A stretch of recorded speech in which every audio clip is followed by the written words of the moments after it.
regards for having energy and fulfilling your purpose, how would you define purpose as far as identifying someone's purpose? It's a really good question because I've been really blessed. I've worked with individuals from 145 different countries around the world have attended my live events, and the number one question, David, bar none, number one question that I'm asked is, what's my purpose? Why am I here? What's the meaning of life, or some derivation thereof? Most people don't know what their purpose is. And let me just submit to you that what I know is that first and foremost, you have a unique gift, you, David, that I don't have. And Howard Gardner's research from Harvard University proves that every single one of us is a genius in at least one, if not two, areas of life.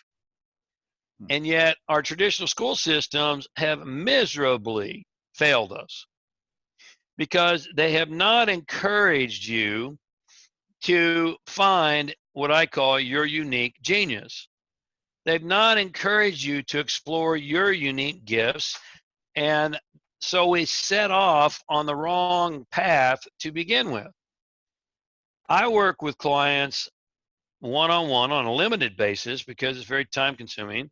I work with clients in groups, and I do, live events and all those types of things. But I have a process that I call beginning at the beginning. And beginning at the beginning, quite simply, well, it's complex, but simply here for today, is to go back in your memory to the earliest childhood memory you can find and ask yourself some really powerful questions. What have I always been naturally good at? What have I always been attracted to? Naturally, if money were no issue, what productive activity would I invest my time in every single day? And the two key words there are productive activity, because a lot of times people say to me, well, if money was no issue, I'd just go to the beach and drink margaritas. No, you wouldn't. No, you wouldn't. That's what you've been socialized into believing. But Mihai Csikszentmihalyi's research on flow proves that you'd be bored silly in a short amount of time if all you did was lay on the beach and drink margaritas. You'd be bored because you're not wired for that. And so there's other questions as well. But when you can ask yourself and answer those questions, you start to uncover what you've always been attracted to.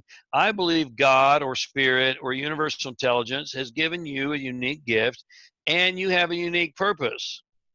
And so you take this unique gift once you find it, and you probably don't know what it is. And I'm talking to your listener right now.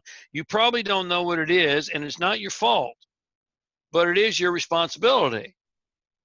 It's not your fault because your school system and your parents and your society and your clergy and the media have not encouraged you to find your unique genius. What they've encouraged you to do is to follow the money. They've encouraged you to look at the market and to look at where the most jobs are going to be in the future. And so that's why Gallup tells us that 72% of the people surveyed currently, right now, David, are miserable in their daily work. 72%. That's almost 3/4 the population.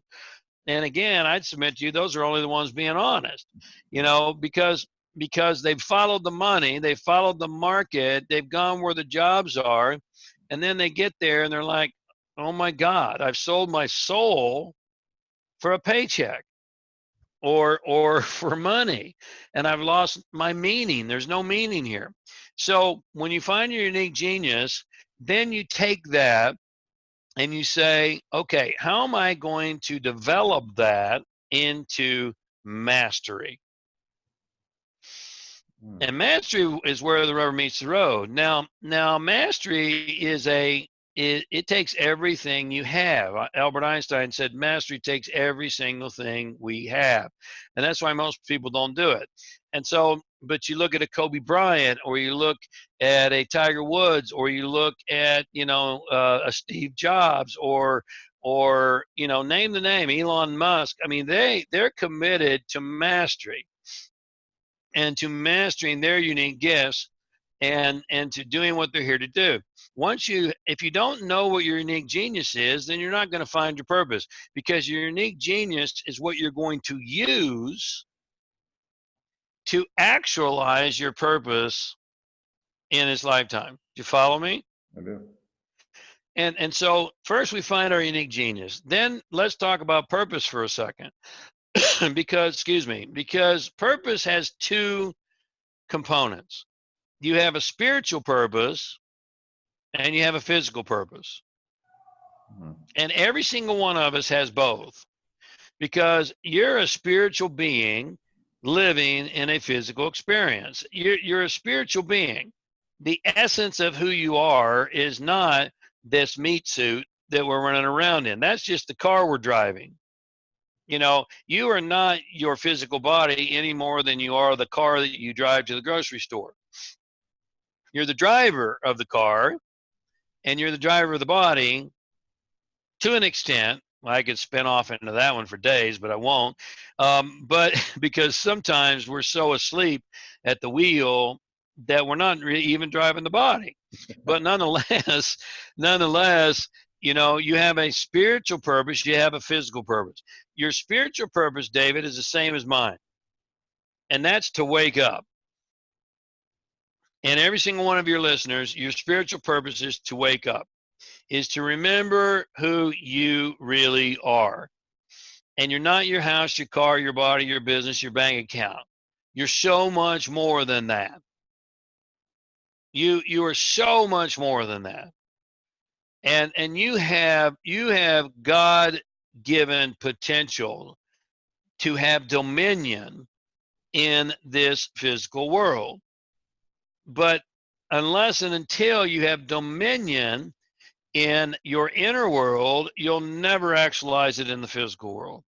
If you can't control what you put in your mouth, then how do you think you're going to control universal energies and be able to channel those into a creative direction? Well, the fact is you won't. If you can't control, you know, getting up when the alarm goes off without hitting the snooze button 6 times, then how are you going to control a multi-million, if not billion-dollar industry? And I'm not saying that it's all about the money. It's not. I'm using that as a metaphor. And so you are so much more than your current state of affairs. You're so much more than your current state of results.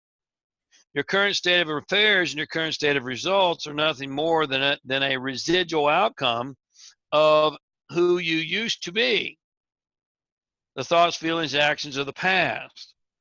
And so our spiritual purpose is to wake up now and to remember the things we've forgotten to remember, and likewise forget the things we've forgotten to forget, to remember who we really are. Our physical purpose, and that's the same for all of us, that spiritual purpose. Now, our physical purpose differs because your physical purpose has to do with your unique genius. Now, I have gifts that I've been given, and I mean gifts in a literal sense. I came in with them, and so did you, David. And so it doesn't mean that we just are naturally masterful. We're not. We have to work our tail feathers off to become masterful. But when you have a much greater opportunity and propensity to become masterful when you're using your unique gifts than if you're just chasing the marketplace, if that makes sense. And so your physical purpose is how you're going to use your unique gifts to contribute. And purpose is always about contribution. It's not about acquisition. You know, we've got to change the conversation, because most of the conversation that we see in today's world on social media or elsewhere is about get this car, get this watch, get this suit, get this plane, you know, get this money, you know, get. Well, that's not how the world works. And guess what? That's not why you're here. Your purpose is to give. And it's to give service and value to the world in your unique way. Service is the rent we pay for the privilege of life. life is a gift, man. And guess what? It's going to be over before we're ready. I don't care how long you live. I'm shooting for 125. We'll see if I make it. Science tells us that we have the opportunity to do that now if we do everything correctly, and I'm doing my best. And yet we'll see if we make it. But even to go to 125, it happens in a heartbeat. And we all know this. My wife and I were just talking about this the last week. Before we know it, because we're going on a week-long getaway over the holidays, and before you know it, we'll be back, and we'll be back after it, and before we know it, it'll be 2021 New Year's. And but here we are, man. And I'm sorry to date your interview, Right. but plug in any date. How ago was it we were setting New Year's resolutions for this year, 2019, or plug in any day? It was a heartbeat ago. And that's how quickly it all goes. So life is a gift, and service is the rent we pay. So just to wrap it all up in a nice little ribbon, if I may, your spiritual purpose is to wake up. So is mine. And that happens by degree over time. It doesn't happen by some lightning bolt hitting you with, oh my God, now I'm enlightened. It happens by degree, to wake up more and more and more.